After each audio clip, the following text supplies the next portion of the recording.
കേന്ദ്ര സർക്കാരിൻ്റെ ജനപ്രിയ പദ്ധതി ധനസഹായം PM കിസാൻ സമ്മാൻ നിധിയുടെ 6000 രൂപ നമ്മളുടെ വീടുകളിൽ ലഭിക്കുന്നുണ്ടെങ്കിൽ ഈ പ്രധാനപ്പെട്ട അറിയിപ്പ് ശ്രദ്ധിക്കാതെ പോകരുത്.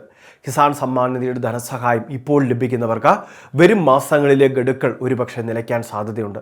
നമ്മളുടെ ഭാഗത്ത് നിന്ന് നമ്മൾ അറിഞ്ഞിരിക്കേണ്ട ചെയ്തിരിക്കേണ്ട പ്രധാനപ്പെട്ട കുറച്ച് കാര്യങ്ങൾ അത് വീഡിയോയിലൂടെ പറയുകയാണ്. നിലവിൽ 4 മാസ ഇടവേളകളിൽ 2000 രൂപ വീതം വർഷത്തിൽ 3 ഇൻസ്റ്റാൾമെൻറ്റുകളാണ് 2000 രൂപ വീതമുള്ള 3 ഗഡുക്കളാണ് നമ്മളുടെ ബാങ്ക് അക്കൗണ്ടിലേക്ക് സർക്കാർ ട്രാൻസ്ഫർ ചെയ്യുന്നത്. മുൻപെല്ലാം നമ്മൾ കൊടുത്തിട്ടുള്ള ബാങ്ക് അക്കൗണ്ടിലേക്കായിരുന്നു ധനസഹായം എത്തിയിരുന്നത്. എന്നാൽ ഇപ്പോൾ ആ സ്ഥിതി മാറി. അതായത് ഒരുപാട് അനർഹരായിട്ടുള്ളവർ അല്ലെങ്കിൽ ഓൺലൈൻ സർവീസ് സെൻ്ററുകൾ തന്നെ അനധികൃതമായിട്ട് അല്ലെങ്കിൽ മറ്റു ഉദ്യോഗസ്ഥരുടെ കൂടെ ഒത്താശയോടെ തട്ടിപ്പ് നടത്തിയെന്ന കേന്ദ്ര സർക്കാരിന് മുൻപ് തന്നെ ബോധ്യപ്പെട്ടിട്ടുള്ളതാണ്. അർഹതയുള്ള കർഷകരിൽ നിന്നും മറ്റ് ആനുകൂല്യങ്ങൾക്ക് എന്ന് പറഞ്ഞ് ഡോക്യുമെൻറ്റുകൾ വാങ്ങി.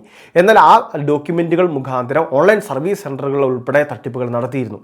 അതിനുശേഷമാണ് കേന്ദ്ര സർക്കാർ ആധാർ അധിഷ്ഠിത വിതരണ രീതിക്ക് തുടക്കം കുറിച്ചത്. ഇപ്പോൾ ആധാർ വഴിയുള്ള വിതരണമാണ്. അതായത് ആധാറുമായിട്ട് സീഡ് ചെയ്തിട്ടുള്ള കർഷകൻ്റെ ബാങ്ക് അക്കൗണ്ട് ഏതോ അതിലേക്കായിരിക്കും ധനസഹായം എത്തിച്ചേരുക. ഇനി കർഷകൻ്റെ ബാങ്ക് അക്കൗണ്ട് ആധാറുമായിട്ട് സീഡ് ആയിട്ടില്ല എങ്കിൽ ഈ ധനസഹായം അക്കൗണ്ടിലേക്ക് കയറുകയുമില്ല. അപ്പോൾ അതുകൊണ്ട് തന്നെ കർഷകർ ശ്രദ്ധിക്കേണ്ട മറ്റൊരു പ്രധാനപ്പെട്ട കാര്യമാണ് ആധാർ ബാങ്ക് അക്കൗണ്ട് സീഡിങ്. അപ്പോൾ നമ്മളുടെ സമീപമുള്ള അക്ഷയ കേന്ദ്രങ്ങൾ, കോമൺ സർവീസ് സെൻ്ററുകൾ, ജനസേവാ കേന്ദ്രങ്ങളിലെത്തിയാൽ Aadhaar bank account seeding status check ചെയ്യുന്നതിന് വേണ്ടി സാധിക്കും. സീഡ് അല്ല എങ്കിൽ നമ്മുടെ ബാങ്കിൽ എത്തിച്ചേർന്നാൽ ഇത് ബന്ധിപ്പിക്കുന്നതിനും സീഡ് ചെയ്യുന്നതിനും സാധിക്കുന്നതാണ്. ഇനി എത്ര ശ്രമിച്ചിട്ടും ഇത് പൂർത്തിയാവുന്നില്ല എങ്കിൽ പോസ്റ്റ് ഓഫീസിൽ അക്കൗണ്ട് ആരംഭിക്കുക വഴിയാണ് പിന്നീട് നമുക്ക് ധനസഹായത്തിന് അർഹതയുള്ളത്. ഇനി രണ്ടാമതായിട്ട് മറ്റൊരു പ്രധാനപ്പെട്ട കാര്യം ഇലക്ട്രോണിക് KYC ആണ്. ഈ KYC നമ്മൾ പൂർത്തിയാക്കിയവരാണ്. ആ പൂർത്തിയാക്കിയവർക്കാണ് ഈ ധനസഹായം കയറിക്കൊണ്ടിരിക്കുന്നതും. എന്നാൽ ചില സമയത്ത് KYC, അതായത് ചില കർഷകർ വീണ്ടും ഒന്നുകൂടി KYC ചെയ്യേണ്ടതായിട്ടുണ്ടാകും. അങ്ങനെയുണ്ട് എന്നറിയുന്നതിന് വേണ്ടിയും KYCയുടെ സ്റ്റാറ്റസ് നമ്മൾ പരിശോധിച്ചേ മതിയാകൂ. അല്ലെങ്കിൽ ഫോണിൽ ഇതുമായി ബന്ധപ്പെട്ടിട്ടുള്ള SMS അലേർട്ടുകൾ നമുക്ക് ലഭിക്കും. ആ ഒരു സമയത്ത് വീണ്ടും ബയോമെട്രിക് സംവിധാനം വഴിയോ ഫേസ് ഒതൻറ്റിക്കേഷൻ വഴിയോ ഒക്കെ അല്ലെങ്കിൽ OTP അധിഷ്ഠിത വെരിഫിക്കേഷൻ വഴിയോ KYC നമുക്ക് പൂർത്തിയാക്കാൻ സാധിക്കും. KYC പൂർത്തിയാക്കുന്നവർക്ക് ധനസഹായങ്ങൾ ലഭിക്കുകയുള്ളൂ എന്നൊരു കാര്യം പ്രത്യേകം ശ്രദ്ധിക്കേണ്ടതാണ്.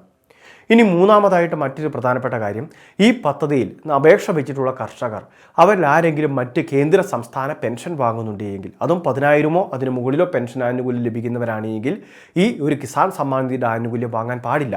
ആധാറുമായിട്ട് ഇത് ഒത്തുനോക്കി പരിശോധനകൾ ഉണ്ടാകും. ഇത്രയും നാൾ വാങ്ങിയ തുക തിരിച്ചടയ്ക്കേണ്ട സാഹചര്യം വരും.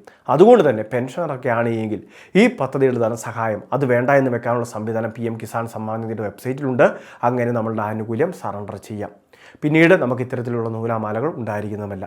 ഇനി അതോടൊപ്പം തന്നെ പ്രൊഫഷണൽ ജോലിയുള്ളവർ, ഡോക്ടർമാർ, എഞ്ചിനീയർമാർ, ചാർട്ടേഡ് അക്കൗണ്ടന്റുമാർ, മറ്റ് വിവിധ പ്രൊഫഷണൽ ജോലി അല്ലെങ്കിൽ പ്രൊഫഷണൽ രംഗത്ത് നിലവിൽ ജോലി തേടുന്ന ആളുകൾ, അപ്പോൾ അങ്ങനെയുള്ളവരൊക്കെ ഉണ്ടെങ്കിൽ അങ്ങനെയുള്ളവർ കിസാൻ സമ്മാൻ നിധിയുടെ ആനുകൂല്യം വാങ്ങാൻ പാടില്ല. ഇനി അത് മാത്രമല്ല, ഒരു വീട്ടിൽ ഒന്നിലധികം പേര് ആനുകൂല്യം വാങ്ങിയതായിട്ട് കണ്ടെത്തിയിരുന്നു. അങ്ങനെയുള്ള ഏകദേശം 10,000-നടുത്ത് വ്യക്തികളെയാണ് കണ്ടെത്തിയിട്ടുള്ളത്. അവരിൽ നിന്നും തുക തിരിച്ചു പിടിക്കുന്ന നടപടികളും സർക്കാർ ആരംഭിച്ചു കഴിഞ്ഞു.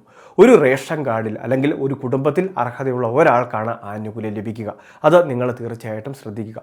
ഒന്നിലധികം പേരുടെ ആനുകൂല്യം വാങ്ങുന്നുണ്ടെങ്കിൽ ആനുകൂല്യം സറണ്ടർ ചെയ്യുക. അത് തീർച്ചയായിട്ടും എല്ലാവരും ശ്രദ്ധിക്കേണ്ടതാണ്. വളരെ പ്രധാനപ്പെട്ട കുറച്ച് കാര്യങ്ങളാണ് വീഡിയോ വഴി ഷെയർ ചെയ്തത്. ഇതുപോലുള്ള വിവിധ അറിയിപ്പുകൾക്ക് ചാനൽ സബ്സ്ക്രൈബ് ചെയ്യുക, ഫോളോ ചെയ്യുക.